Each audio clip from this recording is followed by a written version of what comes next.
Las opiniones emitidas en este programa son responsabilidad de sus panelistas e invitados y no reflejan la posición de esa empresa.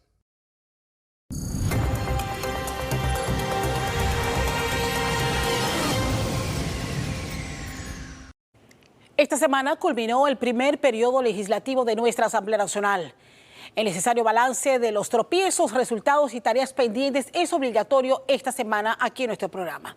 También el escándalo de las becas y auxilios económicos otorgados por el Instituto para la Formación y Aprovechamiento de los Recursos Humanos ha subido de tono y por ello examinaremos la magnitud de la lesión y si existe o no forma de recuperar el dinero que fue mal otorgado. Finalmente, la economía del país crece, pero enfrenta grandes desafíos internos e internacionales. En Radar lo analizamos junto al ministro del ramo, la situación económica del país. Sean todos bienvenidos. Gracias por acompañarnos, reiteramos estos buenos días y ya le doy la bienvenida a nuestros invitados. Hoy nos acompaña Alexandra Brenes, diputada de la bancada de Vamos. Diputada, muchísimas gracias. Gracias por estar con nosotros. Y nos acompaña también Alain Cedeño, diputado y presidente de la bancada Realizando Metas. Un placer tenerle por acá y como siempre, gracias por compartir y sacar el espacio para estar aquí con nosotros en este programa. Bueno, hoy hacemos un balance de la mano de nuestros invitados y quiero aclarar que hemos invitado a diputados de otras bancadas, pero no les fue posible estar con nosotros. Queríamos tener la representatividad de la mayoría de las bancadas y corrientes dentro de este órgano del Estado. Vamos a hacer el balance del fin de estas sesiones, de este primer periodo legislativo. Una asamblea, como todos sabemos, bastante convulsionada y en medio de las auditorías a la planilla de este órgano del Estado que ha generado tanta controversia. Voy a empezar con usted, Alexandra. ¿Cómo evalúa este primer periodo tomando en cuenta su primera experiencia como diputado? Claro, gracias por la invitación primeramente y yo creo que hay tanto cosas positivas. Para mí dentro de lo positivo es poder ver que todas las transmisiones, tanto de comisiones y también lo que pasaba en la Asamblea, siempre fue noticia dentro de esta primera legislatura y ese esfuerzo también viene por parte de comunicaciones dentro de la Asamblea Nacional. Negativo, creo que siempre hablaré de las oportunidades de mejora que tiene la Asamblea Nacional. Lo primero es frenar la corrupción a lo interno de la misma Asamblea. Hoy yo no podría decirle a las personas no salgan a protestar cuando estamos viendo que un solo diputado puede tener 3.1 millones de dólares y que suena demasiado, pero solamente estamos hablando de un diputado, cuando hemos visto que las auditorías pueden ser un escándalo, que para mí está perfecto lo que está haciendo el Contralor y lo apoyo 100%, pero sin acciones concretas, sin que veamos a personas que realmente salgan con los grilletes o ven acá, hiciste peculado, tú no vas a trabajar con el alto índice de desempleo que hoy tenemos, es un insulto. Yo no podría defender la institucionalidad cuando realmente dentro de la junta directiva de la Asamblea no hemos podido atacar el monstruo tan grande que hay con el tema de las botellas. Entonces, eso por un lado, la productividad dentro de la Asamblea. Estos últimos 2 días estuvimos viendo en segundo y tercer debate proyectos, estaban las comisiones andando, pero ese es el deber ser de todo el año de legislatura, no solamente los últimos 2 días. ¿Qué ganas haciéndolo los últimos 2 días? Entonces yo creo que es algo que tiene que ser una asamblea mucho más productiva y realmente la aprobación de proyectos que realmente vayan conforme a lo que la ciudadanía quiere. Yo sí tendría que agregar, y lo veo desde el punto de vista periodístico, es la apertura con algunos que otros incidentes, pero sí hay una asamblea que se muestra más abierta. Es la oportunidad de que el panameño pueda ver las sesiones. Creo que eso es muy sano que haya regresado para transparentar. Y claro que hay que modificar algunas cosas. ¿Cómo evalúa usted esta finalización con las corrientes? Sé que tuvieron ustedes situaciones muy, muy puntuales que los enfrentó como bancadas, pero ¿cuál es su conclusión de este primer periodo, diputado? Bueno, yo pienso que es positivo porque yo tengo 6 años de estar en la Asamblea. Y realmente la asamblea anterior fue una asamblea que nosotros sabíamos, el partido de gobierno tenía la mayoría, los 36 diputados. Y ha sido una experiencia importante esta vez con diferentes fuerzas políticas. Nadie tiene el control al 100% de la asamblea y nos hemos podido manejar sacando proyectos de leyes importantes, haciendo las comisiones que se tenían que hacer y siempre se ha trabajado en base del consenso. Yo pienso que la Asamblea ha madurado, ha tenido una productividad aceptable Hay algunas cosas que mejorar, indudablemente. La administración de la Asamblea no puede seguir como está, pero tenemos que sentarnos los diputados, que somos los responsables de ese tan importante órgano del Estado, a ver cómo mejoramos que la Asamblea tenga una mejor y verdadera mejor imagen. Ahora bien, el tema de la imagen parte por lo de la planilla, porque es que por primera vez vemos, y sé que ha generado mucha incomodidad porque al final, y lo decíamos esta semana, justos han pagado por pecadores. Cuando vemos esa imagen de la auditoría, mucha de la gente que sale, yo las conozco, cuando cubría la Asamblea. Hay mucha gente en la Asamblea de protocolo, periodistas, gente que trabaja en oficinas que uno ha visto por años en la Asamblea, eran los que salían allí formando filas, pero al final sí es cierto que ha habido un despilfarro y escandaliza cuando se publican los 5 nombres de los diputados con la cantidad de dinero. O sea, ¿cómo acabamos con esto? ¿Y cómo se logra un balance en la asignación de los presupuestos para el personal que requiere un diputado? Porque requieren de personal para poder funcionar.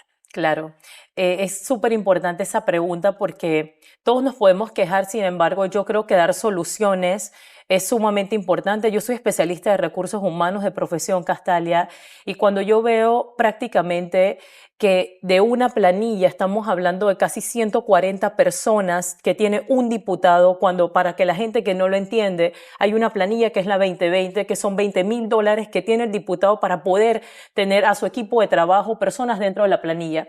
Yo en esta planilla 2020, Castalia, yo solamente tengo $13,050, es decir, sobran $6,050 que yo no utilizo y yo no sé cómo pueden haber diputados que tienen, y no lo quiero personalizar, pero que tienen más de 50, 60, 90 personas, o sea, tienen una pequeña, mediana empresa con los fondos públicos, con los fondos del Estado. Entonces, yo sí considero que ningún diputado, lastimosamente, debería tener personal permanente dentro de la Asamblea. Hay diputados que no se reeligieron y que, por ejemplo, su personal todavía sigue en la Asamblea. Tú te vas y tu gente, tu equipo de trabajo tiene que partir contigo partiendo de ahí. Hay muchos profesionales institucionales dentro de la Asamblea, que son los que yo veo dentro de las comisiones, que son los que yo veo en comunicaciones, que son profesionales institucionales, que yo estoy 100% segura que estas personas no llegan ni siquiera al rango salarial de los que no van a trabajar. ¿Cómo se termina con esto? Porque al final es un presupuesto que se designa, los cheques se refrendan en Contraloría. O sea, esto no es que la Asamblea hace algo y que el diputado tiene esta planilla y nadie se da de cuenta. O sea, ¿cómo se controla eso y si tiene que ver directamente con las reformas al reglamento interno también? Sí, hay que corporatizar la Asamblea, hay que hacer un tema de gobierno corporativo. Para mí ha sido una sorpresa.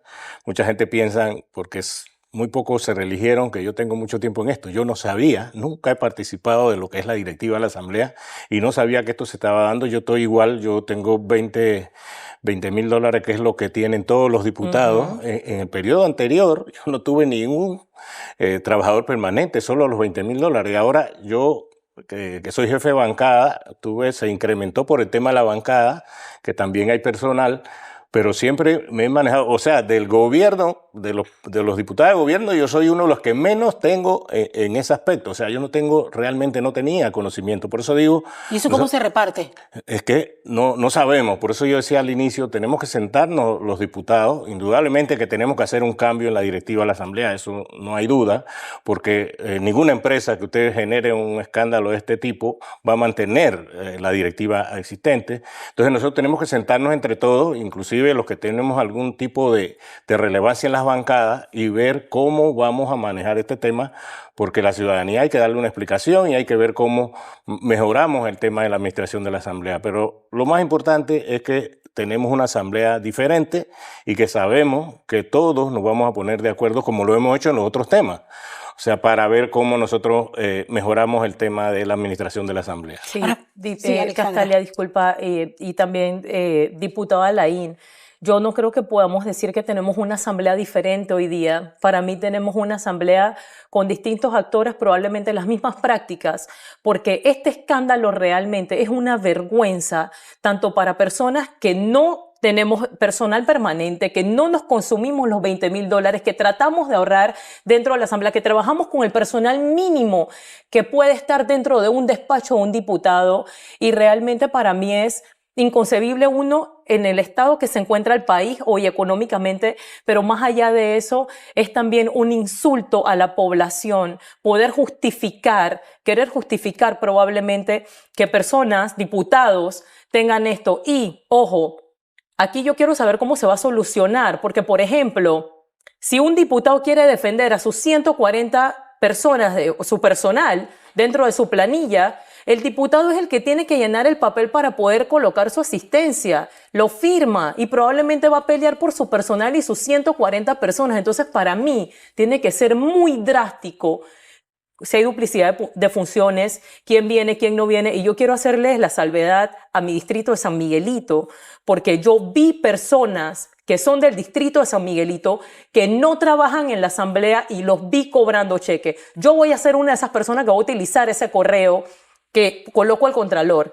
Pero más que nada, ¿por qué? Porque San Miguelito es uno de los distritos que tiene demasiado desempleo y no es posible que la gente se gane la plata haciendo botella dentro de la asamblea. Sí, ahora todo el mundo tiene acceso a esto porque la Contraloría ha subido la planilla, pero se han dado casos, no sé si es el caso de ustedes, hay diputados que han denunciado que tienen personas en su planilla que nunca han Sí ha visto pasado, es o que correcto. no conocen. Es correcto, el diputado Lucho Duque fue uno de los que denunció personal dentro de la planilla que no son parte de su equipo de trabajo, y yo puedo dar fe de eso. Mi despacho está justo al lado del de él. Entonces, la verdad es que yo siempre he sentido que si tú, por ejemplo, dejas un ahorro dentro de tu planilla 2020, los otros diputados dicen, o dentro de la misma junta directiva dicen, aquí hay espacio, sigamos metiendo personas. Y es que la misma presidenta de la asamblea es una de las que tiene la planilla llena. Entonces, bien, hay otros roles que ha jugado la asamblea y otra, quiero ser yo, como generalmente uno cuestiona, diputado, pero uno también tiene la capacidad de hacer análisis y reconocer cosas positivas. Por ejemplo, otra cosa positiva que he visto, y que sé que faltan muchas, es el hecho de que sean públicas también y uno pueda ver el cuestionamiento que se le hace a quienes han sido nombrados en nuestro servicio exterior. Eso es un ejercicio democrático que uno como ciudadano tiene que agradecer. ¿Hacia qué otros cambios debe con urgencia apuntar la Asamblea en este nuevo periodo que está por llegar para enviarle el mensaje que al final el país está esperando desde la Asamblea? Yo creo que esa ha sido parte de la transparencia que ha hecho la Asamblea. O sea, se están cuestionando los nombramientos en el servicio exterior. Antes eso no se veía, eso era algo oculto. Inclusive se exige que la gente venga, los ministros y los que encargados del Ejecutivo vengan a explicar a la Asamblea por qué se nombra a uno u otro funcionario. Es que la función de la Asamblea es conocida, o sea, es una asamblea de hacer leyes, fiscalizar. Hay mucha gente que no le gusta que lo fiscalice y hay diferentes maneras de fiscalizar. Y también proceder legalmente cuando se vea que hay algo que no se está haciendo correcto en el Ejecutivo. Entonces nosotros estamos en vías de que la Asamblea sea transparente. La transparencia es, yo creo, fundamental. A mí me dicen que yo tengo un hijo que cobra 3 y 4 salarios. Mi hijo tiene un solo salario y lo tiene y es abogado y es un profesional de hace mucho tiempo, y esto a veces quieren es hacerle daño a la Asamblea, o los contrarios políticos quieren hacerle daño a los diputados. No, la Asamblea, nosotros, este servidor tiene interés de que sea transparente, que luchemos con las diferentes bancadas, nos pongamos de acuerdo y tenemos que llegar a un consenso, si no vamos a tener crisis. O sea, el consenso es lo que trae el poder realizar los objetivos que se quieren. Pero se hace el esfuerzo de la Asamblea, pero no todo el tiempo se logran los efectos que espera. Por ejemplo, se cuestionaron algunos nombramientos, pero igual el presidente los nombró. Es correcto. Muchas designaciones, y por ejemplo, no solamente en la Comisión de Relaciones Exteriores con el tema de los embajadores, también en credenciales. O sea, nosotros cuando escuchamos que somos una oposición y que nos negamos a todo lo que tiene el gobierno, eso es mentira. Nosotros hemos podido aprobar dentro de credenciales perfiles que son totalmente profesionales. Es más, el 86% nosotros lo aprobamos dentro de credenciales en las designaciones, pero hubo otras designaciones que realmente, mira, no sabían ni siquiera las funciones básicas del puesto. Entonces, siempre vuelvo nuevamente, ¿qué está haciendo o cuáles son las sugerencias o por qué razón vemos personas que no están preparadas para un cargo y que al final esto se traduce en que en esas instituciones donde esta persona va a estar, no van a hacer el trabajo correcto. Eso se traduce en quejas de la ciudadanía, eso se traduce en descontento de las personas que están esperando resultados y que al final no los pueden obtener. ¿Cómo evalúan el momento político que vive el país, trayendo nuevamente a colación los balances y los roles que ustedes tienen que jugar? Claro. Terminamos un periodo de sesiones en medio de un país muy convulsionado, con muchas protestas, con varios frentes abiertos en este momento que preocupan. ¿Cómo lo ven ustedes desde la Asamblea, diputado? Yo pienso que tenemos que estar claros de cuál es el objetivo que queremos como país. Hay mucha gente que de repente puede pensar que sacando algún beneficio político, ideológico, pero tenemos que ver para dónde queremos ir. O sea, si nosotros queremos tener un país convulsionado, sabemos lo que tenemos que hacer, pero si nosotros en realidad queremos que un país prospere, que tenga un crecimiento alto, que las clases de necesidad tengan la respuesta, nosotros tenemos que ponernos de acuerdo de ver qué es lo que queremos. Y en base a eso es lo que yo siempre he trabajado. La Asamblea ahora le sacan cualquier cantidad de publicidad en contra. Muchas veces, lo digo muchas veces, esa publicidad es por la gente que le tiene odio a uno u otro diputado. O por lo menos gente que ha querido venir y quieren derrumbar la Asamblea para ver si algún día pueden llegar. Pero la Asamblea tiene un presupuesto máximo de 200 millones de balboas y el presupuesto del Estado son 30.000 millones de dólares. Entonces, o sea, tenemos que ir por todo el Estado y ver qué vamos a contribuir para que nosotros tengamos el desarrollo económico que se espera, tanto en el Ejecutivo como la sociedad civil. Tenemos que entender que nos tenemos que poner de acuerdo, no podemos tratar. ¿Qué queremos? Queremos una democracia. En una democracia tenemos que darle participación a la gente que esté en las calles, tenemos que darle la participación a la Asamblea para que haga su labor y al Ejecutivo, que es el responsable de tomar las decisiones. Eso también lo tenemos que entender.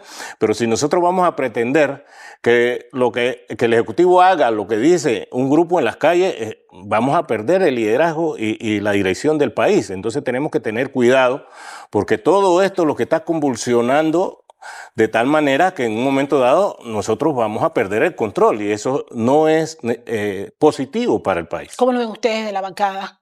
Gracias. De la bancada, y digo, creo que varios diputados han hecho sus contribuciones sobre el tema. Sin embargo, yo difiero un poco con usted, diputado Alain, porque cuando hablamos de democracia hablamos de todos. Es más, el artículo 2 de nuestra Constitución dice que el poder emana del pueblo, no de lo que quiera hacer el Ejecutivo. Y yo creo que es importante escuchar a todas las partes. Es más, tenemos un presidente que lastimosamente quiere polarizar todo. Los que me apoyaron en ley de la Caja de Seguro Social los invito a un almuerzo, a los que no, no. Los que están haciendo manifestaciones pacíficas como Sal de las Redes, los invito al diálogo. Universidad de Panamá y demás son los terroristas de este país. Entonces yo creo que para un consenso, para un diálogo, tú tienes que poder escuchar a todos. Divide y vencerás. Esa es la estrategia del señor presidente el día de hoy. No podemos. Panamá está constituido por muchísimas personas, somos una población enorme que podemos, lógicamente, tratar de hacer cambios significativos, pero que con los tres entes andando, no podemos tampoco querer pasarle por encima una Asamblea Nacional, como es el Memorándum de Entendimiento, en su artículo 325 de la Constitución, que tiene que pasar por una Asamblea y luego por un referéndum nacional, el tema mina también. Entonces, yo creo que son muchas cosas pasando en este momento, donde el presidente, lastimosamente, ha querido pasarle por encima a la Asamblea y los diputados todos tenemos que jugar nuestro rol y tenemos también que defender el trabajo que hacemos. Pero se me adelanta usted a otro escenario, o sea, viene un escenario a partir del próximo periodo bastante difícil y lo digo tomando en cuenta lo que expresa el Ejecutivo. Se mantienen en la posición de que el modelo que se ha aprobado en la reforma es el que nos conviene en este momento. No sé, en esta semana que apenas comienza, que a la Caja del Seguro Social. La conveniencia de mantenerla, pese al clamor de los gremios. Sí. Por otra parte, el tema de la mina, dicho, van a presentar pronto un modelo, una propuesta de modelo.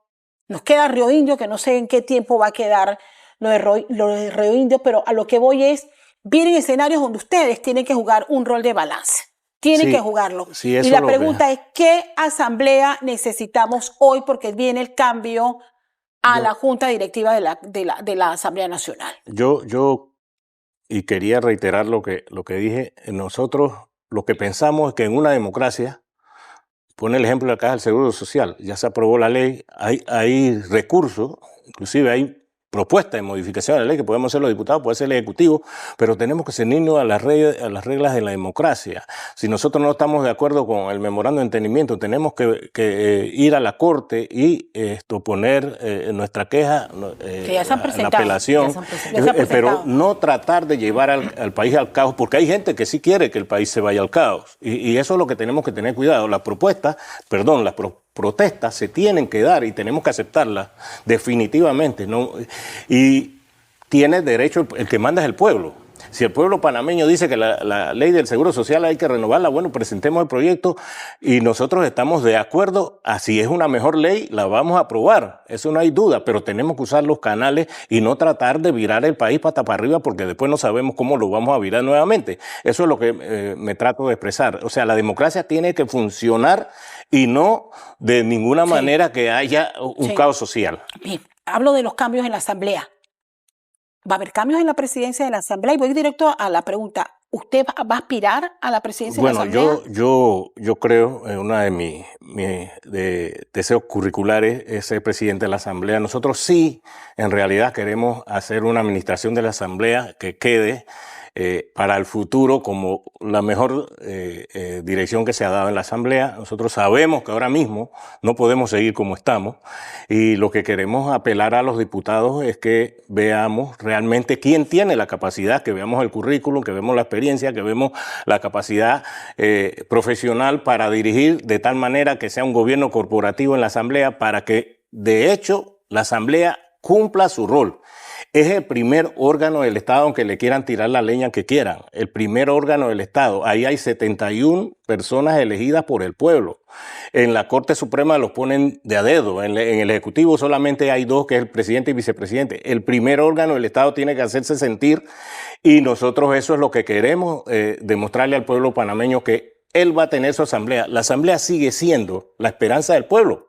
No hay duda. Nosotros ahí tenemos 71, que es más difícil doblegar a 71 que a uno solo en el Ejecutivo. Entonces nosotros tenemos que darle realmente el papel, y ese es el papel que le hemos querido dar siempre, de independencia a la Asamblea, pero que todo el mundo, el mismo Ejecutivo, esté orgulloso de la Asamblea que tiene. ¿Se aspira entonces a presidir la Asamblea? Claro que sí, siempre lo he dicho y creo que tengo el mérito. Si es por mérito dentro de mi partido y políticamente, nosotros pensamos que cumplimos con eso para dirigir la Asamblea. ¿Qué pretende hacer la bancada de Vamos para esta nueva?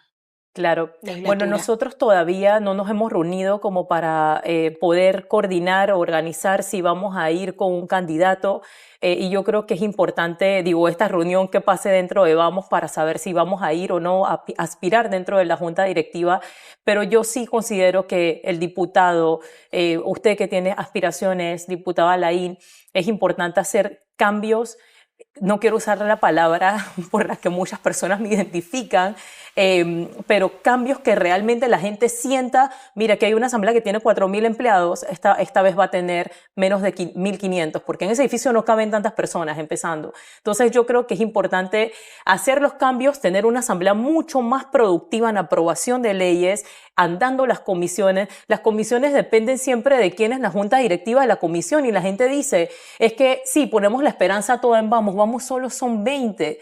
El resto son diputados de distintas bancadas, de distintos partidos. Entonces es importante también que tengamos una asamblea productiva en cuestión de leyes, pero también dentro de las comisiones, que no quede a discreción del diputado cuántas veces se reúne. Y eso está dentro de las modificaciones del reglamento interno. Yo quiero agradecerles a ambos estar con nosotros esta mañana haciendo este balance, esperando este 1 de julio, que se instale la asamblea, se escoja a una nueva junta directiva y al final nos toca esperar que lleguen los cambios de los que hemos abordado precisamente aquí en este bloque. Gracias, diputado, por estar con nosotros. Diputado Alain, gracias, diputada Alexandra, por estar con nosotros aquí en nuestro radar de este domingo. Vamos a la pausa, pero al regresar en nuestro segundo bloque, ¿qué va a pasar con el IFARU después del escándalo?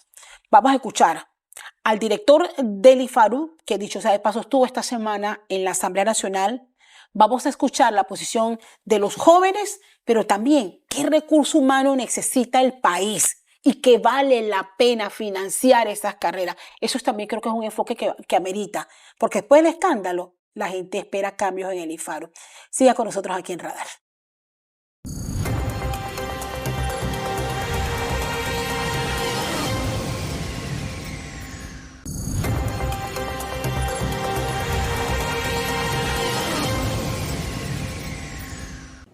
Estamos de regreso aquí en Radar y bueno, tal como hemos avanzado, vamos a hablar del IFARU, pero vamos a hablar del IFARU después del escándalo. ¿Qué va a pasar con el IFARU? Porque el manejo desordenado de los últimos años de las finanzas de esta institución ha dado al traste con el objetivo principal de el IFARU, que es acompañar y financiar a aquellos estudiantes que requieren del apoyo económico para poder culminar sus carreras. Yo quiero agradecerle al director del IFARU, Gabriel Cajiga, que nos acompaña. Gracias por tomarse su tiempo. Sé que fue una semana muy difícil, compareció usted ante la Asamblea Nacional. José Alejandro Rodríguez, mejor conocido como Jackson. Así mismo. Te agradezco muchísimo que estés aquí a nombre de Jóvenes Unidos por la Educación para darle un vistazo desde la perspectiva de los jóvenes. Y René Quevedo, porque al final la gran pregunta es hacia dónde tenemos que migrar con este modelo de financiamiento y acompañamiento. ¿Qué tipo de recursos necesita Panamá que requiere el acompañamiento financiero para poder formarlo? Así que ese es parte del enfoque que queremos darle. Pero voy a darle la primera palabra a usted, director, que como dijera, estuvo usted en la Asamblea Nacional esta semana y un poco el recuento de en qué etapa se encuentran ustedes, sobre todo en el proceso ese que ya está en el Ministerio Público, pero más que todo en el proceso de reestructuración de esta institución que usted lidera ahora. Correcto, sí. Bueno, primero de todo, gracias por tenernos acá siempre los espacios para poder hablar un poco del IFARU y de lo que tenemos en mente y saber que el IFARU no opera de manera aislada, sino que somos parte de la sociedad panameña y este tipo de diálogos la verdad me parecen bastante positivos y sanos, porque el IFARU busca el desarrollo y el aprovechamiento del recurso humano. Eso es clave, recordar la razón para la cual el IFARU existe, que si bien puede que esto se haya desvirtuado en los últimos años, porque incluso la institución no mantiene realmente una data o estudio sólido sobre ese personal o ese estudiante beneficiario que ha recibido estos financiamientos por parte de todos nosotros a través de los fondos de seguro educativo, realmente si la institución ha cumplido o no esa misión y esa visión. Entonces, encaminados hacia eso, nosotros modificamos el reglamento de becas del IFARU, porque el reglamento de becas anterior era muy discrecional en la manera en la que se asignaban los beneficios. Estaba el auxilio, estaba la asistencia económica, ambos con el propósito, en teoría, de beneficiar a las personas que más lo necesiten. Pero esto no necesariamente pasaba, porque era muy discrecional. E incluso el reglamento ni siquiera establecía que era necesario hacer un informe de trabajo social. En la institución realmente cuando entramos no vimos que tenía procesos establecidos o criterios para poder determinar de manera objetiva que una persona necesitaba el beneficio y si lo necesitaba, ¿por qué lo necesitaba? Entonces, con el nuevo reglamento, eso es un requisito esencial, porque tenemos becas, claramente que son becas bajo convocatorias públicas abiertas para premiar a ese estudiante que se esfuerza, es el mérito. Continúan las becas de puestos distinguidos, aquellos que se graduaron. Sí. Cada uno busca algo diferente, porque una beca de puestos distinguidos está enfocada en que entre tus pares, en tu promoción de la escuela, fuiste los mejores, debes entonces recibir una beca. La beca de concurso a nivel nacional, puede que no hayas sido de los 3 primeros, pero eres un buen estudiante. Entonces compites a nivel nacional por esas opciones. ¿Pero eso existía ya o se desvirtuó con el pasar de los años? Pienso que se desvirtuó porque eso puede estar mejor asignado, porque el auxilio no pasaba por un concurso, la asistencia o una convocatoria más bien. El auxilio ni la asistencia pasaban por convocatoria, sino que llegaban a la institución y la pedían y discrecionalmente la institución decía, me parece bien que lo merezcas o que lo necesites, sí o no. Eso está mal. Entonces, con el nuevo reglamento eliminamos esa discrecionalidad y al mismo tiempo es que la persona quiere estudiar. Está bien el perfil del estudiante, parte esencial, pero en el nuevo reglamento de becas también establecemos un puntaje en la tabla de ponderación que aparece también en el reglamento que es pública de la persona, cuál es su aspiración. Si esa carrera va compaginada realmente a lo que el país necesita y por consiguiente la institución hizo un estudio en el 2021, honestamente de manera bastante aislada, propia en la institución artesanal que debió haber reunido al país para determinar esas áreas prioritarias y por eso es que nosotros queremos volver a retomar ese ejercicio de saber qué carreras necesita el país en 3, 5 o 10 años. El tiempo todavía está de ese estudio, qué tanto vamos a abarcar, pero es algo que la institución debe hacer y estamos encaminados a eso. Desde el punto de vista de ustedes, o sea, ¿qué fue lo que pasó? Ahí está el objetivo y al final se desvirtuó, pero al final, ¿cómo lo ven ustedes? ¿Cómo han visto este escándalo que al final, de verdad, ¿sabes? Lo que más duele es ver a tantos jóvenes expuestos? Miren, jóvenes que ni siquiera sabían que sus papás habían pedido un auxilio, porque esa es la realidad. Se enteraron cuando los nombres salieron y al final, eso por una parte, pero al final el resto de jóvenes que sí tenían méritos, que hicieron filas y que dejaron sus papeles, que durmieron en el sueño eterno y que nunca obtuvieron una beca del INFARU. Absolutamente. Y es más, estamos más allá de indignados, ya parece ridículo el uso de los jóvenes como hazaña de publicidad para lavarse la cara, ¿no? Vamos a utilizar estos pelados y estos premios porque somos buenos y a la buena de Dios. Utilizar los jóvenes para verse como una persona buena, una institución buena, no puede existir si no tiene un plan detrás que lo acompañe. Más allá de eso, estos pelados, y algunos eran parte de nuestro grupo en Jóvenes Unidos por la Educación, muchos de ellos están viendo para que se regresen porque no les llegó la plata. Y cuando se encuentran con esta institución pública, con estas personas que están ejerciendo una función pública, funcionarios del Estado, y se están encontrando con esta corrupción, ¿qué ganas van a tener ellos de aportar, de querer estar en puestos políticos, de querer estar en toma de decisiones? Y aunado a eso, ya cuando tenemos todo este malestar, igual podemos ver cómo jóvenes organizándose con un poco de celulares, con un poco de videos, en un grupo de WhatsApp, puede generar esta discusión. Porque no es mentira que la razón por la cual se está generando esta conversación, por la cual hay muchos artículos, no es por iniciativa nuestra, es porque unos pelados se organizaron con una causa en común para que esto llegara a ser una realidad. Entonces, para mí son como esas tres etapas que puede decir no solamente cómo utilizaron a los jóvenes de pantalla publicitaria, cómo se encontraron con los funcionarios públicos, pero también qué hacer al respecto y no quedarse callados ante la indiferencia. Esto lo que nos dice es que si algo pasa en el país, no tenemos por qué quedarnos callados y hacer nada, porque la política siempre es así. ¿Hacia dónde sí? Porque aquí estamos dejando de lado el elemento distorsionador más importante, creo que es el manejo político que tuvo la institución. Claro que sí, claro que sí. Yo como ahora le pido a esos pelados que vean en su futuro estar en instituciones públicas como el INFARU, estar en ministerios como el MEDUCA, el MIDES. ¿Con qué cara ahora yo les digo eso? Cuando su primer encontrón para lograr sus sueños se había encontrado con corrupción. ¿Hacia dónde debe migrar la transformación del INFARU, René, tomando en cuenta su expertise? No solamente usted es consultor laboral, usted forma parte del observatorio, un observatorio laboral también. O sea, porque al final, ¿qué tipo de recursos necesitamos? ¿A quiénes debemos financiar? ¿Hacia qué carrera debemos apostar cuando sabemos que no las ofrece Panamá? O sea, existe una forma, no sé si eso existe dentro del manual que maneja el INFARU, pero ¿qué modelos podemos nosotros traer para que haya un antes y un después finalmente? Sí, buenos días. Un saludo a la audiencia, siempre un placer estar acá. Mire, yo quisiera hacer un análisis de lo que ha sido la evolución laboral en los últimos 20 años. Sí hubo un antes y un después.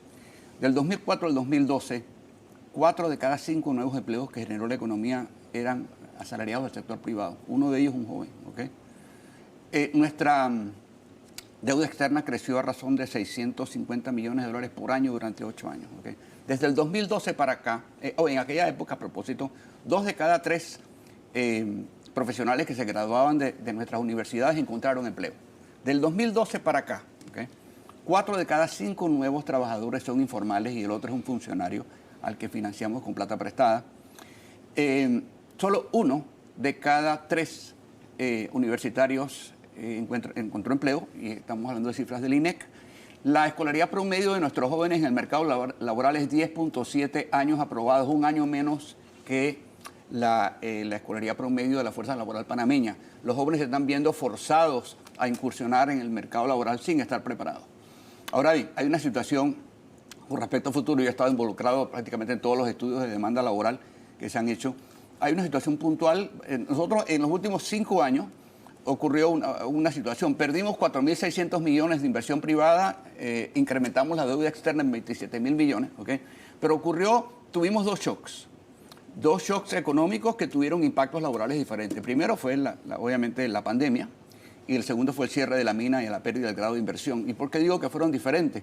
Porque el 70% de los empleos en Panamá son presenciales y Panamá adoptó la política de restricción de movilidad más severa de toda Latinoamérica y tuvimos un impacto muy fuerte en actividades de tipo presencial. En el caso del cierre minero y la pérdida del grado de inversión, se perdieron más que todo empleos en áreas industriales. Por ejemplo, el sector financiero perdió 6.636 empleos, ¿okay? Con un salario promedio de $1.114 mensuales, casi 400 por encima del salario promedio en la economía.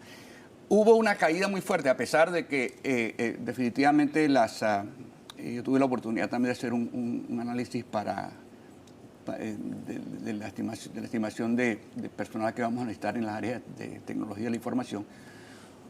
En los últimos del agosto del 2023 al octubre de 2024 se perdieron 3.500 empleos en el área de tecnología, ¿okay?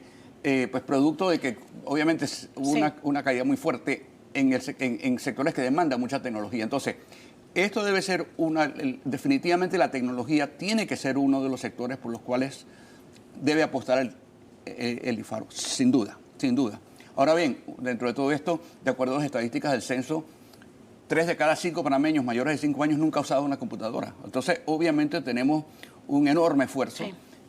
Creo que es importante que entendamos que esas son todo lo que es tecnología digital, manejo de información, definitivamente debe haber una apuesta muy fuerte allí por parte del IFARU.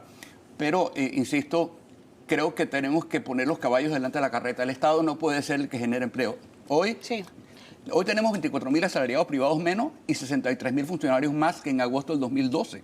El Estado es el único que genera empleo formal y eso no puede ser. Pero hay la data que le diga al país el recurso humano que necesitamos y la cantidad que necesitamos. Y esa data puede manejar el IFARU para saber a qué tipo de profesiones tiene que apostar para acompañar financieramente. Claro que sí. ¿Eso está dentro de los planes, director? Sí. De hecho, tuvimos una reunión con Fundación Ciudad del Saber porque hemos empezado parte de este ejercicio de ordenar la institución, ahora que ya tenemos el reglamento, para ir buscando aliados de cómo determinar cuál va a ser esas áreas prioritarias, crear ese centro de prospectiva, para identificar cuáles son esas áreas en las que la institución debe ir apostando. Porque es cierto, la institución financieramente ahora, tras todo lo que ha pasado, queda bastante golpeada. Entonces debemos ser muy responsables de cuáles van a ser esas áreas y aquellos estudiantes en los que vamos a seguir financiando para que se formen en el exterior o aquí a nivel nacional. Usted mencionaba algo al inicio de su intervención y señalaba, no existe una data para determinar, por ejemplo, a Alejandro se le financió su carrera en Estados Unidos, pero Alejandro terminó la carrera y aquí está el diploma. ¿Y dónde está Alejandro? ¿Eso existe? Sí. ¿O no? ¿Sí existe? No. Ok, sí, sobre la pregunta, quisiera decirle que sí, pero lo que pasa era que el contrato, porque esa figura es un auxilio económico, para que un panameño pudiese irse. Pero lo pregunto para auxilio y para beca. O sea, el IFARU sabe al final qué generó esa inversión, ¿dónde está produciendo esa inversión? Eso es lo más peligroso. La institución no sabe realmente esa inversión a dónde fue. Y esa data tenemos que empezar a ir produciéndola. Porque de salida del auxilio económico, en los primeros borradores de contrato que usó la administración pasada, ni siquiera se le obligaba a la persona a regresar. Es decir, la persona recibía el auxilio de hasta $200,000 y podía hacer su vida en otro país. Me quedo trabajando fuera en lugar de venir a llenar una vacante que a lo mejor tiene el Senadis o tiene un banco importante acá en Panamá. O sea, esa ecuación no existe hasta este momento. Empezó a existir en los últimos, creo que en los últimos 2 años. Fue que entonces el auxilio económico le obligaba a la persona a tener que regresar. Y ahora con los auxilios económicos vigentes que tiene la institución, cualquier estudiante que vaya a pedir una adenda, lastimosamente el estudiante también tiene que firmar la adenda, pero si fue por nosotros, todos ellos tienen que regresar. Es que tienen que regresar. Ese es el objetivo de una beca. La beca no es un premio para yo hacer mi vida en otro país. O sea, son fondos de seguro educativo que, como usted señala, si se pierde más empleo, menos seguro educativo hay.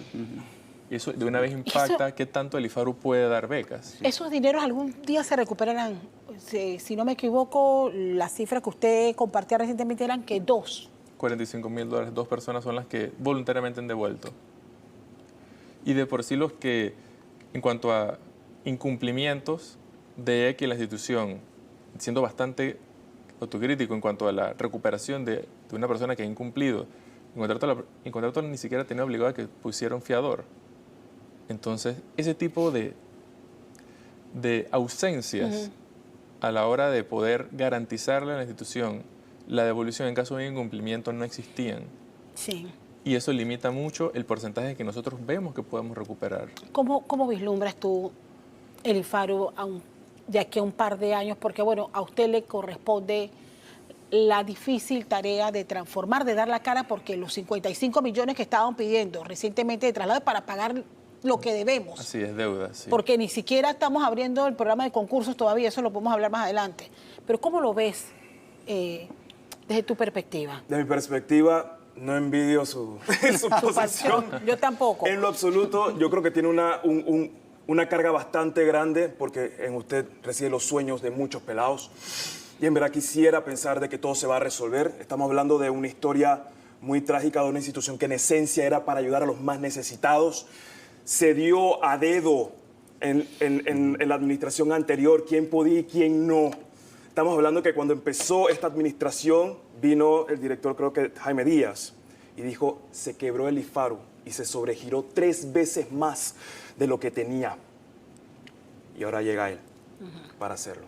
O sea, me encantaría decir, confío, va a pasar, pero obviamente tenemos que estarle con el ojo al Cristo, ¿no? Vamos a tener que estarlo vigilando, vamos a tener que hacerlo porque estos pelados deben tener un final, deben tener una resolución. No puede ser que, bueno, no tenían contrato, listo, perfecto, no pasa nada. Porque realmente no, realmente legalmente no se les tiene que devolver.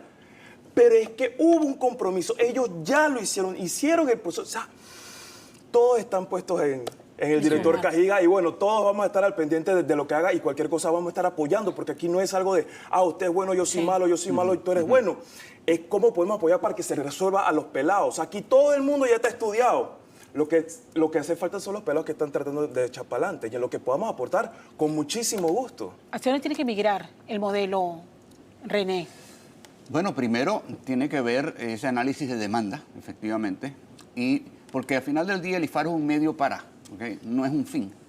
Lo que realmente es un medio para que esta gente pueda estos muchachos puedan hacer un proyecto de vida, entrando al mercado laboral, mercado con empleos de calidad, donde puedan realmente construir su futuro. Entonces, tiene que partir de demanda, en primer lugar. Segundo, definitivamente tenemos que enfocarnos en esto, porque no solamente el control, y definitivamente coincido con Jack, sumamente complicado en este momento, pero al final del día, una vez que se culmina estos estudios, ellos tienen que entrar y tenemos que monitorear su proceso de inserción laboral, bien sea en un empleo formal o en un emprendimiento, ¿okay? Porque al final del día, lamentablemente, nuestra economía no genera empleo formal, lo genera el gobierno con plata prestada, lo cual no tiene sentido. Pero al final del día, este muchacho debe ser capaz de ganarse la vida de manera digna, ¿okay? A través de la ayuda del IFARU. Entonces, mientras esa función y esa misión se cumpla, definitivamente todos estaremos apoyando, pero definitivamente tenemos que partir de un análisis de necesidades y definitivamente pues eso es el objetivo del observatorio laboral, del mercado laboral. Así que todos estamos para ayudar, definitivamente. Independientemente del avance de la investigación, yo escuchaba a Tito Afú decir ahí en la asamblea, pero diga nombre, diputado. Este señor que está aquí no puede decir nombre. Porque este señor que está aquí no tiene la inmunidad que usted sí tiene y cualquier diputado para decir lo que les dé la gana cuando están allá hablando en la asamblea. O sea, hay una investigación que se tiene que respetar. Pero yo sí creo, de lo más profundo de mi ser, como panameña, es que la gente sí demanda cambios, porque duele. Yo conocí un caso de un muchacho que aprendió idiomas debajo de un palo de mango con su celular y se ganó un espacio para representar a Panamá en un concurso de japonés en el Japón. Pobreza. Fue y nos representó a América Latina. Y él vino con ese premio a pedir una beca para continuar estudiando. Y no la obtuvo. O sea, y así como esos habrá mucho. Entonces, duele que al final nosotros no podamos acompañar a esos talentos. que estaban debajo de un palo de mango dependiendo de la poca conexión que tengan para estudiar. ¿Cuál es el IFARU que usted pretende dejarlos? Y yo le voy a hacer una pregunta bien sensata. Si lo van a dejar hacer las cosas que tiene que hacer, porque una cosa es lo que nos diga aquí, y otra cosa es que usted tenga todavía filas de diputados pidiéndole favores con carpeta en mano o con emisarios llevándole solicitudes de becas. ¿Cómo le va con esa misión? Sí. La misión nuestra, al menos de la institución, debemos dejar una institución que recupere la confianza. O sea, no podemos tener un IFARU malo de nuevo, porque son clases o promociones de estudiantes a los cuales estamos quedando mal. La institución no puede continuar así. Y en lo personal, todo diputado que me mande una nota, yo respondo formalmente la nota diciendo que ya el reglamento no me permite hacer eso. Pero la sigue mandando. De todo tipo pasa, sí, de todo tipo pasa.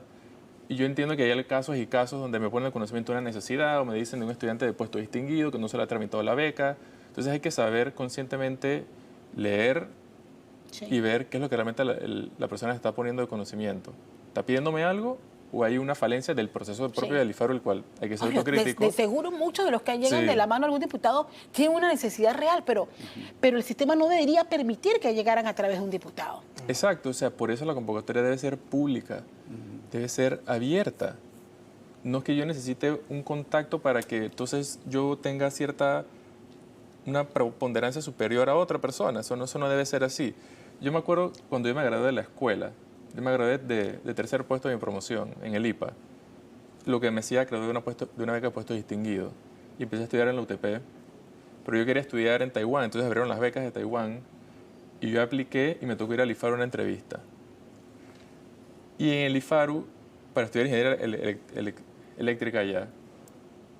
Y yo pasé por todos esos pisos, siendo con mis 18 años, uno con temor.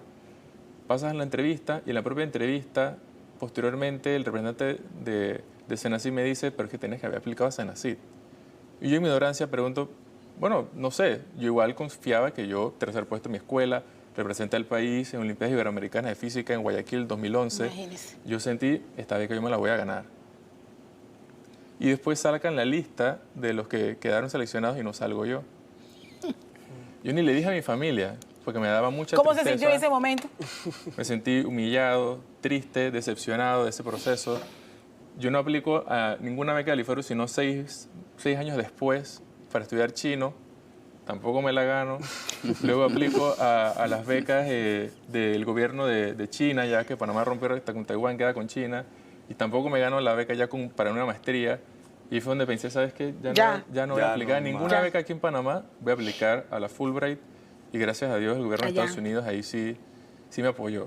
Entonces yo sé esas historias. O sea, usted fue una de esas tantas historias. Y eso no debe una persona no debe poder tener que vivir por algo así. Y cuando uno pregunta el por qué, no hay criterios objetivos, claros, que le digan a uno por qué no fue seleccionado. Eso debe ser claro. Porque este cuestionamiento no lo tenemos con Senacid, porque Senacid sí tiene claramente delineado cuáles son los objetivos, cuáles son los criterios de selección. Eso es lo que yo busco que sea el IFARU. Y si en el camino hay trabas para que el IFARU sea así, entonces yo realmente no tengo ningún apego más allá de la institución, de que no me van a dejar hacer lo que hay que hacer en la institución. Hay que rescatarla, hay que recuperarle su dignidad. Pero saben que aquí en esta conversación, y gracias por compartir ese testimonio, porque al final es su testimonio, yo creo que aquí también nos hace falta analizar cuáles son las otras instituciones que tienen que acompañar el IFARU.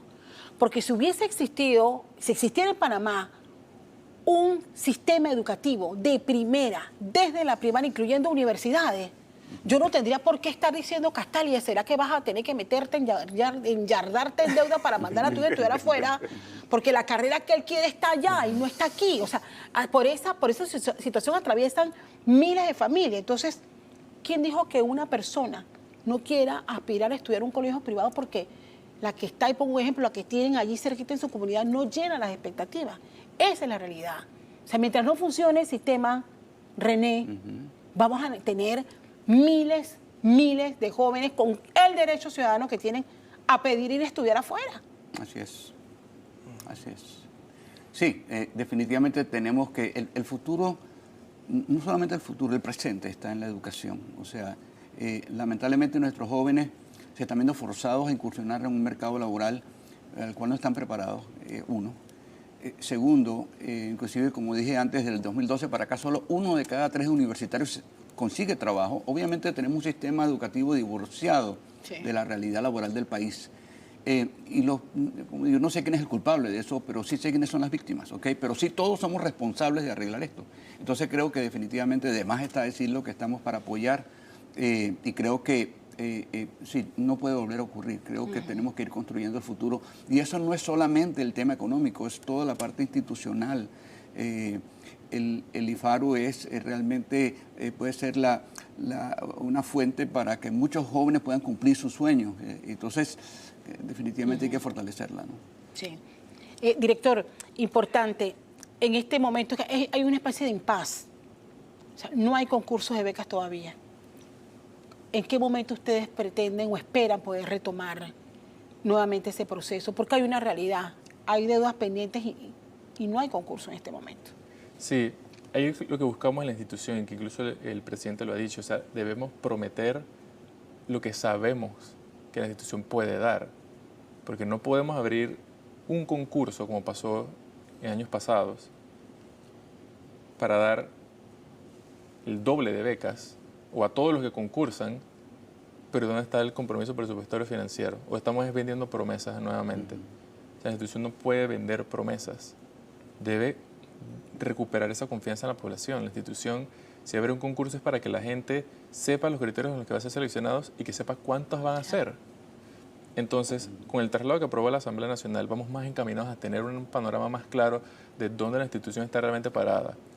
Porque hay arena movediza en hasta dónde realmente la institución se ha comprometido con promesas financieramente. Porque si uno da certificaciones en años pasados y luego la persona con justa razón quiere la certificación, está vigente, va a la institución, quiero hacer válido mi beneficio de que me certificaron.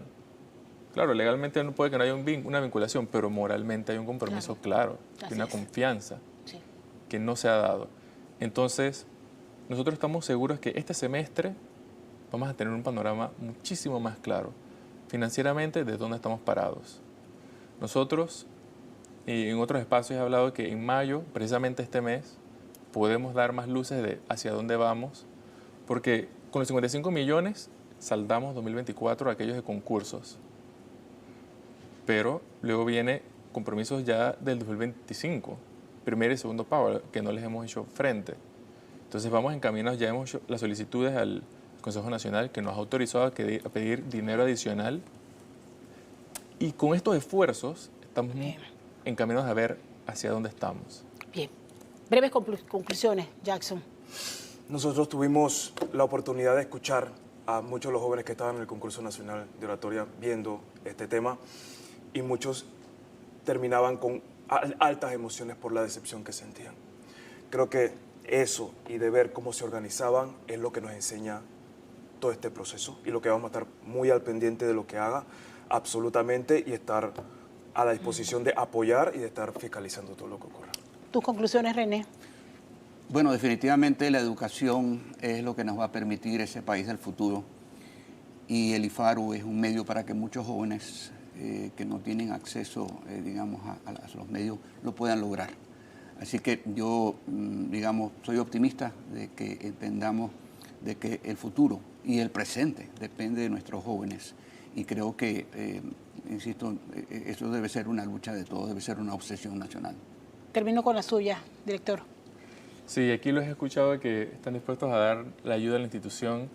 Créame que tomo la palabra de ambos, incluso de suya, porque la institución requiere del esfuerzo de todos nosotros como sociedad para poder llevarla hacia ese nivel, desde un rol de fiscalización, desde un rol de apoyo, y créame que la institución necesita eso, lo necesita, y hemos empezado a hacer algunos acercamientos con algunos aliados. Obviamente no tenemos el panorama de todos, pero aquí que los he escuchado, la disposición, créanme que lo tomo y es algo en el que vamos a seguramente vernos más a menudo y en otros espacios y para seguir construyendo y apoyándonos en la reconstrucción de la institución. Vale la pena. Al final yo solamente digo esto, vale la pena salvar el IFARU, recomponerla y redireccionarla. A los tres, muchísimas gracias por acompañarnos. Vamos a ir a la pausa, pero al regresar, bueno, mi invitado, ministro de Economía y Finanzas, Felipe Chapman, es que el gobierno del presidente Mulino se traza un plan para ahorros, contención de gastos. Bueno, ya va a cumplir un año de gestión. Vamos a hacer un repaso de cómo están las finanzas en el país, sobre todo en este ambiente tan convulsionado de protestas y huelgas. Siga con nosotros aquí en Radar.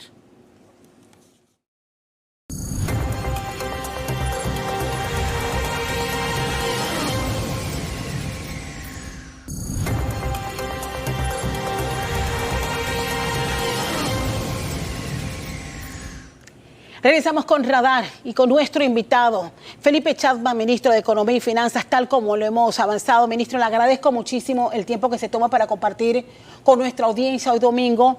Un momento propicio para hacer el balance de las finanzas públicas. Este bloque lo hemos denominado Panamá y sus retos económicos, porque si bien es cierto, el presidente de la República marcó un plan de reordenamiento de las finanzas, de ahorros, de contención del gasto, vale la pena hacer este ejercicio a pocos meses de que se cumple este primer año de gestión y en medio de la situación que estamos viviendo con las paralizaciones y algunos conflictos que hemos tenido con Estados Unidos. Ministro, muchísimas gracias por estar con nosotros. Y esto es lo que tendría que preguntarle para arrancar. ¿En qué etapa nos encontramos en este proceso, en este plan de saneamiento de las finanzas que ustedes se trazaron al inicio de esta gestión? Buenos días, gracias por la invitación. Gracias por escucharnos. Empiezo por reflexionar sobre la situación del país.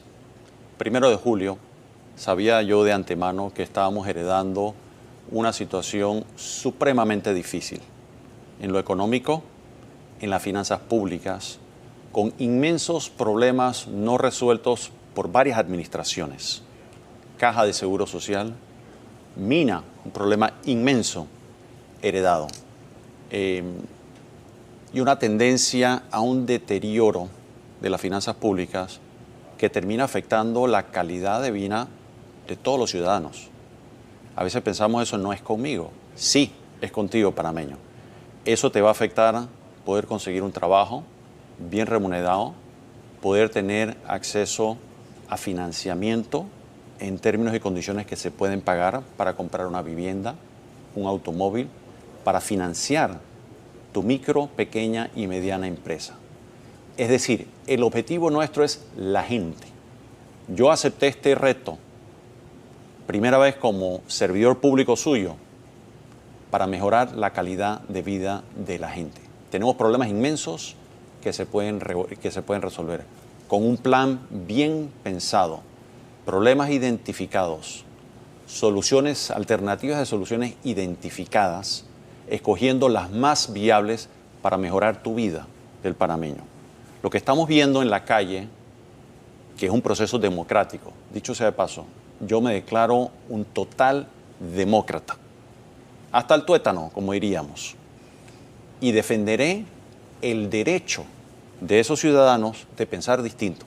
Tal cual decía la biógrafa de Voltaire, podré no estar de acuerdo con tu opinión, pero defenderé con mi vida tu derecho a disentir, cosa que no recibimos nosotros de vuelta.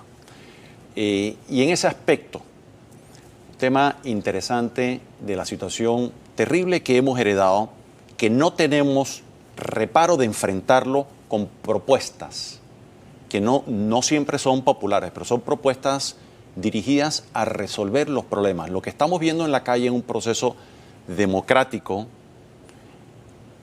que con justa razón pueden reclamar, pero no presentan propuestas. ¿Cuánto nos impacta este impasse de paralizaciones, no solamente en la construcción? Estamos a pocas horas de que los gremios médicos también se sumen, inclusive las enfermeras, a una paralización. Fíjate que más allá del daño económico, yo pienso que lo que está en juego es la democracia. Pensemos, ¿queremos vivir en una democracia?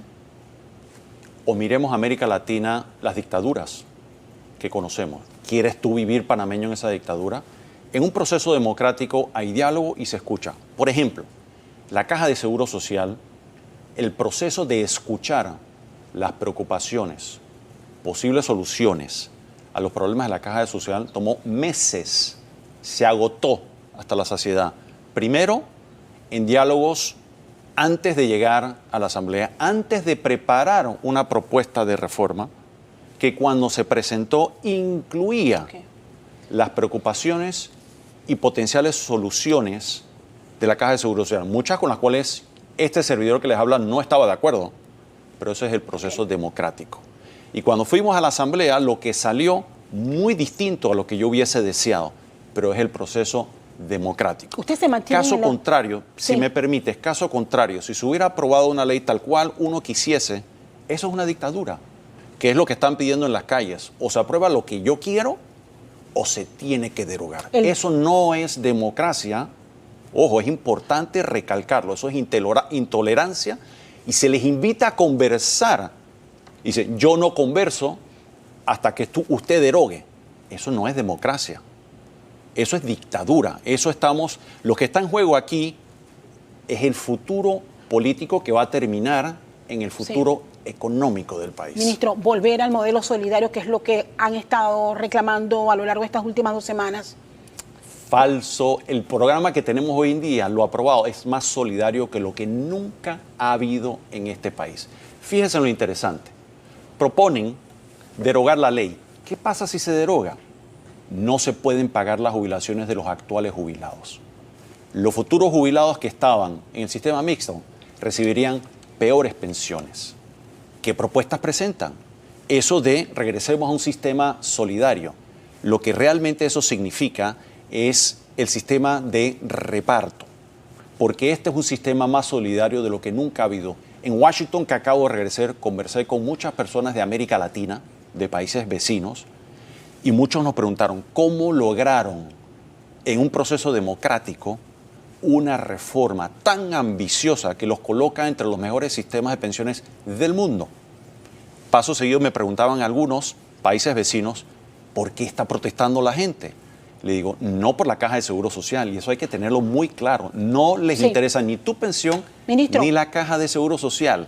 Ellos, su preocupación es que en las urnas, en un proceso democrático, alcanzan 2-3% de los resultados y dicen, bueno, vámonos por el caos, vámonos a imponer nuestra visión, porque en elecciones los ciudadanos Ministro, no respaldan nuestra visión. ¿En qué tiempo nosotros podemos tener los resultados de esta reforma? Los resultados, ya, los resultados. Uno, el sencillito. El que ya está jubilado, pregunto yo, ¿usted sigue cobrando su pensión o no se la están pagando? Ya tiene el primer resultado. Están los patronos, como pidieron los obreros, pagando un aumento en la cuota patronal. Sí, ya lo están pagando. ¿Se aumentó la edad de jubilación? No. ¿Se aumentó la cuota de los trabajadores? No. ¿Se privatizó la Caja de Seguro Social? No. ¿Se privatizó el uso y la asignación de los fondos? No. No dejes que te mienten, los objetivos son otros. El otro día yo venía hacia acá y vi un cartelón en protesta que decía, se van a robar 200.000 millones de dólares. Fíjense las proporciones y la pérdida, mentir sin tapujo. No hay ese dinero en el país. Si usted suma todos los depósitos de los locales y los extranjeros en este país, no hay 200.000 millones, hay menos de la mitad de eso. Bien. Si usted suma cuánto produce la economía panameña en un año, 92.000 millones de dólares, pero se van a robar 200.000 millones que no existen. Bien. No te dejes engañar, son mentiras tras mentiras tras mentiras. No les interesa la Caja de Seguro Social, les interesa acceder al poder, a la fuerza, para llevarte a una dictadura como otros países como Venezuela. Ese es su anhelo. Y yo le pregunto, ¿qué país quisieras tú que se parezca a Panamá? ¿Venezuela? ¿Nicaragua? ¿Cuba? ¿Corea del Norte o Corea del Sur? Fíjense, esos son los modelos que ellos persiguen. ¿Tú quieres vivir en un país como ese? Ministro, pero ¿cómo hacemos para poner fin a esta situación tan complicada? Bueno, si lo hacemos por la vía democrática, es seguir hablando, entablando diálogo, llegando a entendimientos, pero no hay interés. Fíjense que el presidente... Ellos han dicho que el presidente no los ha invitado todavía. No, lo eso dijeron es este viernes en mi noticiero. falso. Eso es mentira. Te están engañando, panameño. Yo he conversado muchas veces con el presidente. Recientemente, la última invitación, invitó a Sal de las Redes a conversar. Miren la respuesta, dice, no vamos a conversar con el presidente de la República hasta que haga lo que estamos exigiendo. No son los gremios, no es el Suntrax, no es AMOAX. Lo mismo que ha dicho el Suntrax, los trabajadores, la AMOAX, que dicen, no conversamos con nadie si no se hace lo que nosotros queremos. Si no se hace lo que nosotros queremos y no hay la ley que yo quiero, no hablo con nadie. Y le voy a dar un ejemplo bien interesante. Cuando yo estaba en la Asamblea el año pasado, un diputado me increpó y me dice, no increpó, es una palabra dura, me dice, ¿por qué este país no tiene el presupuesto y la política fiscal que quiere Felipe Chapman, que viene desde 35 años en el sector privado analizando? Y yo sonreí y me dice el diputado, ¿por qué está sonriendo? Sencillo, diputado, porque yo soy un demócrata y yo creo en el debate y en consensos. Lo contrario sería una dictadura. Yo fui uno de los que combatió la dictadura en mi juventud y yo tengo que ser consecuente con mis valores. Eso es democracia. Y las leyes que se aprueban, incluyendo la Caja de Seguro Social, incluyendo el presupuesto, incluyendo la reforma a la Ley de Responsabilidad Social Fiscal, incluyendo la ley del régimen de interés preferencial que le permite a usted comprar una casa, se modificaron en un proceso de consenso en la Asamblea. Eso es democracia. Es decir, si no se aprueba lo que yo quiero, entonces yo digo, cerremos el país, porque se debe aprobar lo que yo quiero. Ministro, recientemente el Fondo Monetario Internacional compartió el informe de expectativas económicas favorables para Panamá. ¿De cuánto estamos hablando y qué cosas puntuales influenciaron para darle esa nueva evaluación a Panamá y que el crecimiento sea más de lo que incluso ustedes habían proyectado? Mira, el Fondo Monetario, con el cual no tenemos ninguna relación y no le debemos $1, importante decirlo, es, yo diría, que el analista económico del mundo más importante, más consultado, es el referente global. Para cada persona que invierte $1 en Panamá o que compra un instrumento o que financia a Panamá $1, toma como referente la opinión del Fondo Monetario. ¿Qué nos está diciendo el fondo? Aumentó su proyección de crecimiento en 33%. El único país en el mundo, son 2, 3 más del mundo, cuando a todo el resto del mundo, en las circunstancias que estamos viviendo, que muchos panameños no se han dado cuenta, que estamos viviendo no en una época de cambios, en un cambio de época. Esta no es la Guerra Fría, esto no son los 70, los 80, y muchos panameños no se han dado cuenta del mundo en que estamos viviendo. El espaldarazo que le ha dado el Fondo Monetario a Panamá es impresionante. Nuevamente regreso, muchos de los colegas en América Latina, en Europa y en Asia decían, ¿cómo han logrado esto? Es decir, porque el país, no el gobierno, los panameños tienen una visión de futuro, tienen un plan y lo tienen claro, no solo a corto plazo, sino a largo plazo. Eso es potentísimo. ¿Qué tomaron en cuenta para esa Los panameños están siendo transparentes. La transparencia es buen negocio y estamos generando confianza.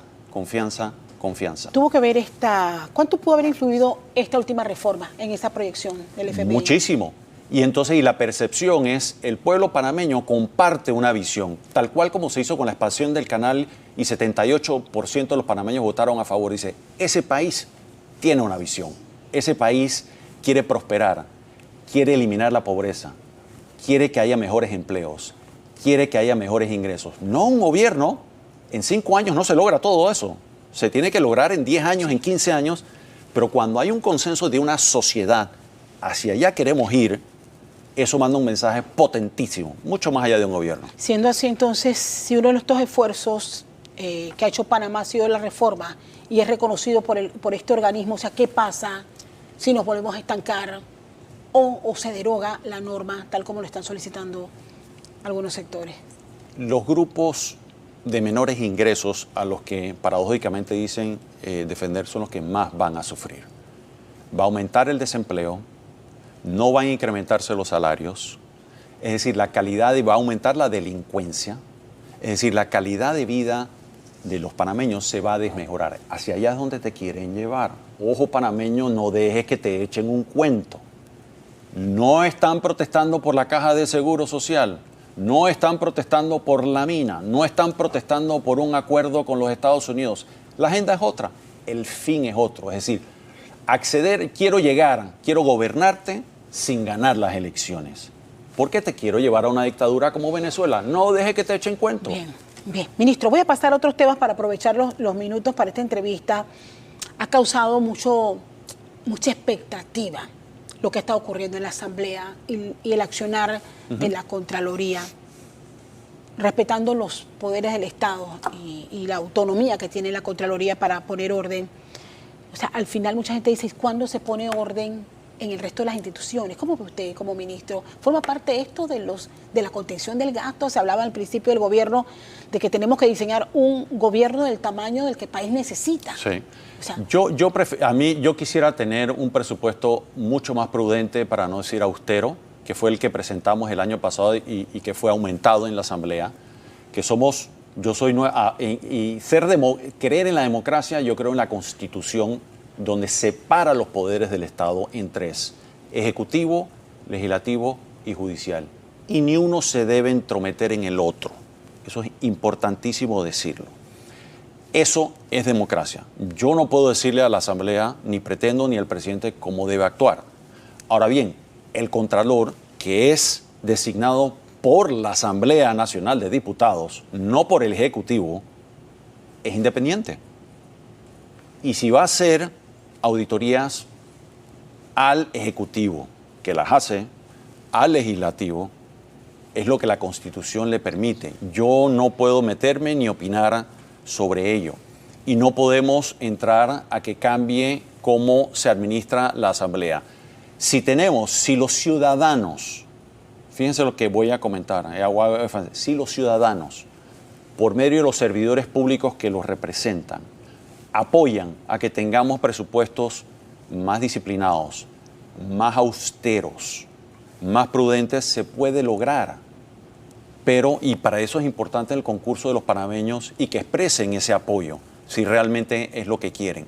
Es decir, muchos lo dicen a través de redes sociales, a través de los medios, pero cuando viene, como dice, cuando viene realmente hay que poner el pecho, sí. Quedamos solitos pocos poniendo el pecho tratando de defender esos deseos. ¿Y se pueden lograr esos balances? Bueno, una cosa es el clamor popular que dice, de verdad hay que terminar con el despilfarro. 100%, yo estoy de acuerdo. Pero ¿cómo hacemos para generar más empleos? Porque todavía depende buena parte de los asalariados de este país, todavía dependen de un puesto del gobierno, esa es la realidad. Una de las cosas que a mí más me ha golpeado y me ha dejado realmente impresionado es la cantidad de gente que desea trabajar en el gobierno. Sí. ¿Por qué? Porque no tienen alternativa. Así es. ¿Y cuál es la realidad? En un país donde más del 85% de la actividad económica se genera en el sector privado, no olvidemos eso, repasemos la pandemia, cerramos el sector privado, sí.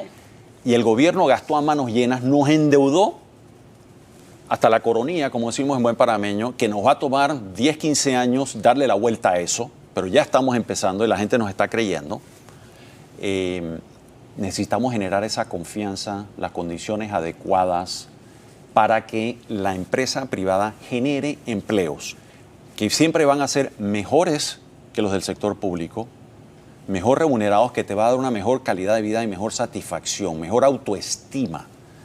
Eso yo creo que es fundamental y lo estamos haciendo. Eso se construye a través de confianza. Decirle no solo a lo interno del país, sino al mundo, este país, no un gobierno. Yo soy transitorio. Yo me voy para mi casa después, pero yo estoy pensando en el día en que yo no esté aquí. Es decir, ayudar al país a que tengamos un plan, una visión que ojalá se continúe para que tú tengas un mejor trabajo, para que no dependas de corretear a un político para que te dé una chamba, un trabajo. No, eso no es lo que queremos los panameños. ¿Cómo ve ese proceso, ministro, de generación de empleos? Está mejorando, sin lugar a duda, pero es lento. Y yo sé que es duro, hay impaciencia, lo comprendo perfectamente. Darle la vuelta a una economía maltrecha no se hace de la noche a la mañana. Toma tiempo y si quieren, busquen, métanse en inteligencia artificial, busquen en redes. ¿Cuánto le ha tomado a algunos países darle la vuelta a cuando se ha deteriorado tanto que se te sube el costo de financiarte a lo interno y a lo externo, acelerar el crecimiento económico, crecer el empleo. Eso no ocurre. Y si alguien tiene la receta de cómo hacerlo en 24 horas, por favor, dénmela, que me encantaría conocerla. Usted sabe que la gente abrazó mucho esa frase que acuñó el presidente en campaña de que es Machenchen. Sí. O sea, y bueno, ¿qué significa Machenchen? Machenchen significa, y lo ha dicho varias veces, Chenchen que venga del sector privado. El Estado, mira, si el Estado sale y te regala dinero, eso no es sostenible. Eso es pan para hoy, hambre para mañana. Terminas quebrando al país y no va a haber Chenchen viniendo de gobierno. Así que seamos pragmáticos. Y el panameño es inteligente. El panameño es noble y entiende eso perfectamente. Tenemos que crear las condiciones para que ese dinero, esa plata, ese Chenchen, te llegue de la empresa privada, que es lo que mueve la economía. ¿Eso qué requiere? Eso requiere paz social. Eso requiere que los panameños realmente demuestren que queremos presentar propuestas viables y reales para resolver los problemas. Es muy cómodo, fíjese, si salimos a la calle a protestar y todo el mundo dice, estoy preocupado por tal problema y no me gusta. Ok, perfecto. ¿Qué solución propone usted? No, es que no te dan soluciones. Bien. ¿Qué soluciones están presentando a los problemas de la Caja de Seguro Social, de la mina, de Estados Unidos? No hay propuestas concretas, pero este gobierno este gobierno está tomando el costo político, personal, de proponer propuestas, entregar soluciones que no van a ser perfectas y no van a agradar a todo el mundo. Bien. Pero es responsabilidad tomar decisiones. Ministro, hablemos de la mina, ya que lo menciona y que el presidente Mulino comentó recientemente que el gobierno se prepara para presentar una propuesta de cara a tomar una decisión como gobierno sobre el manejo de la mina en Donoso. ¿Esto significa que el gobierno sí apunta a una apertura de la mina? Vamos a ver, es un tema que requiere... O sea, al final, ¿qué determina, abro o no abro Buenísimo. la mina? Esa es la pregunta que yo le haría. Yo comparto la preocupación de todos esos que están en la calle sobre el daño que hace la mina. Está allí, tenemos un problema. Es identificado. ¿Cómo lo solucionamos? Protestar, preocuparme, gritar, no resuelve el problema. Traiga soluciones, traiga propuestas de cómo solucionar el problema. Que está aquí con mucha otra gente estamos 24/7 pensando cómo defendemos los mejores intereses de los panameños y resolvemos ese problema. ¿Quién dijo miedo? Lo vamos a enfrentar y vamos a llevar propuestas, siempre defendiendo los intereses del panameño. Ahora bien, que no nos equivocamos. El cobre que está ahí es de nosotros los panameños, es del Estado panameño, le pertenece a Panamá, no le pertenece a ninguna empresa extranjera. Y vamos a defender los intereses de los panameños hasta dando el último esfuerzo posible. Es decir, como decía Winston Churchill, con sudor, lágrimas y más. Ahora bien, es apremiante. ¿Qué pasa si no se abre la mina? Yo creo que se aplaza para que otro gobierno define en 5 años qué es lo que va a hacer. Yo no voy a formar parte de un gobierno que no va a enfrentar los problemas como lo han hecho los últimos 3, 4 gobiernos. Los 3 últimos 4 gobiernos olímpicamente. Es muy cómodo no dar la cara y resolver los problemas de esos que están ahora mismo firmando, saliendo en televisión, haciendo actos rajándose las vestiduras, pero cuando les toca el momento de dar la cara y solucionar los problemas, salen corriendo y no los dan. Que está aquí no va a hacer eso y el presidente de la República tampoco. Por eso yo acepté este cargo, que no lo busqué, pero cuando conversé con él y yo vi esa convicción de atacar y resolver los problemas, yo dije, cuente conmigo, presidente, yo lo voy a apoyar. Ahora, pensando en que íbamos a encontrar una ciudadanía que está dispuesta realmente a querer resolver los problemas. ¿Hay una mina o no? La pregunta es, ¿debimos haber tenido una mina o no? Probablemente no. Y tal vez tuvimos que haber tomado una decisión tal cual como se hizo con la expansión del canal. No se hizo. Políticamente hablando... este gobierno no fue partícipe de eso. Pero políticamente hablando, ministro, eso que usted no es político, pero bueno, le toca lidiar con decisiones políticas dentro del gobierno. Claro. ¿No tiene muchos frentes abiertos ya el gobierno? Muchísimos con gente, pero ojo, muchos frentes abiertos. ¿Cuáles de esos frentes abiertos realmente quieren resolver los problemas del país? ¿Qué están proponiendo? más allá de quejarse y decir, yo quiero que se haga lo que yo quiero. Punto. Si no es lo que yo quiero, bien. ¿En qué tiempo, aquí no hay nada que hablar. ¿En qué tiempo ustedes podrán presentarle al país una propuesta del futuro manejo o los futuros contratos o el modelo que vayan a presentar de manejo de la mina de Donoso? Ojalá, lo antes posible, pero es un tema de altísima complejidad, un problema muy difícil. Primero que en Panamá no somos expertos en mina y estamos conversando. Yo estuve en Chile y conversé con muchos expertos. Una de las cuentas, yo pensé que sabía de minas, me di cuenta que muy poco sabía. Yo sé cuando sé y sé cuando no sé. Y cuando no sé, voy a consultarle a los que saben. Y en ese proceso estamos, educándonos de las mejores, de las mentes más brillantes del mundo para atender un problema. Una de las cosas que le preguntamos, ¿podemos cerrar la mina o no hacer nada y dejarlo así? Que no se les ocurra hacer eso. En caso tal de que se tenga, hombre, ¿y cuánto cuesta cerrar una mina? Y hablan de dinero que son cientos, estamos hablando de miles de millones de dólares que no tenemos. Entonces, esos que dicen, déjese así, usted quiere el daño ambiental, cierre la mina, buenísimo. Usted tiene el dinero, por favor tráigalo. ¿O usted quiere que le dupliquemos el impuesto a los ciudadanos para que paguemos un cierre de la mina? ¿Qué hacemos con toda esa gente? Vaya a Donoso, que yo lo he ido, vaya al área y converse con la gente allí. ¿Qué opinan ellos? ¿Cómo se sienten? Ministro, les ha tocado enfrentar también un escenario que no estaba en la ecuación y son los ataques del gobierno del presidente Donald Trump. Sí. ¿Cuánto puede impactarnos en estos momentos en la imagen? Yo me refiero a publicaciones como esta que me tomé la tarea de copiar el titular. Por ejemplo, la BBC Mundo titulaba esta semana que pasó, Panamá regresa al colonialismo de la quinta frontera con nuevo acuerdo firmado con los Estados Unidos sobre el canal. ¿Cómo impacta a la economía panameña? Antes de que haya colonialismo. Y las llegadas de inversiones, situaciones como esta, y cómo nos están viendo desde fuera. Le voy a hablar, y yo he desarrollado una comunicación muy cándida, muy sincera con el presidente. Y en esto que voy a decir en mi persona también lo he conversado con él. Si aquí se cede una pulgada del territorio panameño, de la soberanía panameña, lo vamos a pelear hasta la muerte. Eso no va a pasar. Y los que te están diciendo que eso es lo que está ocurriendo, nuevamente mienten. Otra cosa, yo di por descontado, primero, que yo no me apunté, como dirían, para esta situación que cuesta mucho comprender lo que está pasando. Pero me tocó, el destino me puso aquí. Y yo voy a defender los intereses de los panameños mientras yo esté aquí. Que al terminar la labor me voy para mi casa a hacer otras cosas. Bastante más relajado, eso sí le puedo decir. Y pasar más tiempo con mi familia, que me extrañan y me lo recuerdan. Pero mientras yo tenga esta responsabilidad, no voy a evadir defender los intereses de los panameños.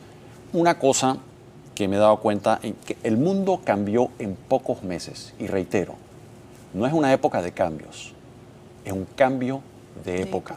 Esto no es la Guerra Fría, esto no es la época cuando negociamos los tratados en los años 60 y en los años 70. No son las mismas personas. Y usted pregúntele a algunos de esos negociadores si estaban lidiando con personas con características similares a los actores que hay en el mundo de hoy. El mundo cambió. Sí. La economía panameña cambió. La integración financiera, económica, comercial, logística de Panamá con el mundo cambió. Es completamente distinta a los 60, 70 y 80 y me sorprende que los panameños no se hayan dado cuenta de que vivimos en un mundo distinto y que dentro de las alternativas que tenemos, que no me gusta ninguna, dicho sea de paso, tenemos que evaluar en la cual Panamá sale mejor y así lo haremos. Ministro. Panamá vamos a defenderlo primero. Y ahora entendemos, no crean todo lo que escuchan. Todo eso que dicen en Estados Unidos son eslóganes políticos. No es lo mismo cuando te reúnes en privado con estas personas y hablas directamente, francamente, sin titubeo, defendiendo los intereses de Panamá. Y es otra conversación en lo privado que lo que dicen públicamente. Ministro, pero sí hay un conflicto generado por las nuevas políticas del gobierno de los Estados Unidos que está impactando al mundo, y me refiero al conflicto generado por esta guerra arancelaria. Sí. ¿Cómo nos está impactando? Y si usted comparte ese análisis que han hecho algunos expertos de que Panamá, a pesar del panorama tan complejo, sí pudiese sacar provecho a una situación. Panamá compleja. puede sacar provecho, pero no vamos a salir ilesos. Esto va a afectar a todo el mundo. Nadie va a salir ileso. El Fondo Monetario se está diciendo que dentro de los afectados, Panamá va a ser de los menos afectados y nos está señalando que tenemos oportunidades. Ahora bien, la pregunta es, ¿queremos aprovechar esas oportunidades? ¿Queremos que hayan más empleo? ¿Que haya mejores ingresos? ¿Que hayan menos pobres?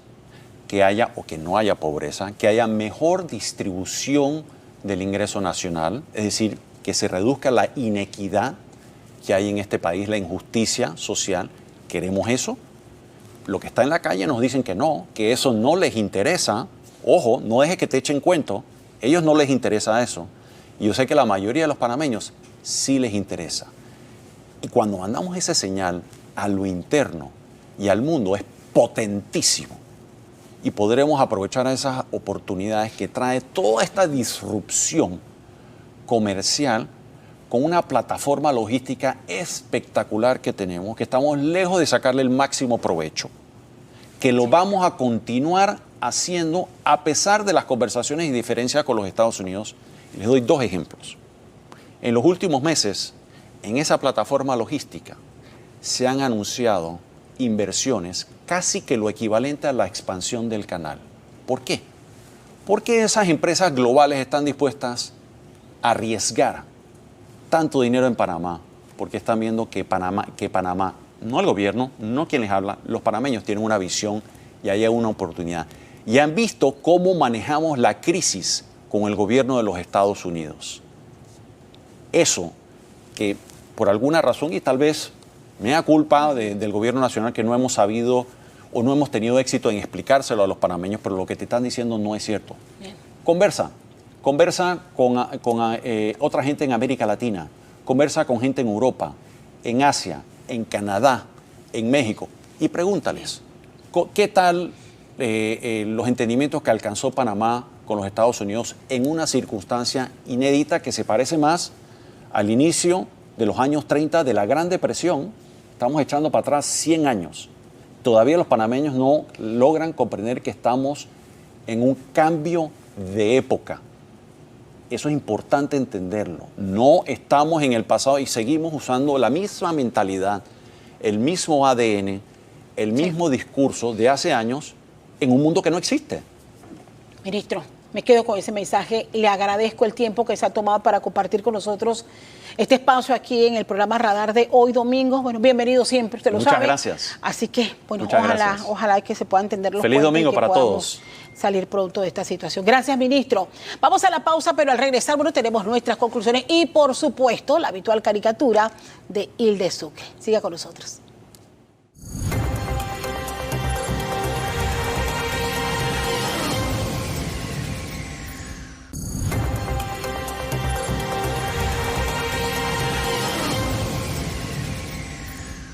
Estamos de regreso y como siempre para compartir en este último bloque la inspiración de Hilde, que todos los domingos nos regala sus trazos como parte del análisis que aquí hacemos en Radar. Uno de los temas abordados, bueno, aparece alguien que se parece a la presidenta de la Asamblea. No sea tan malo, Hilde, tampoco así. Bueno, aparece allí en medio de un montón de botellas, asomadita allí, y alguien que se parece al Contralor Flores con una lupa y le dice, ¿y esas botellas qué es lo que es? Y le responde la que se parece a la señora Dana, esas botellas son PRD.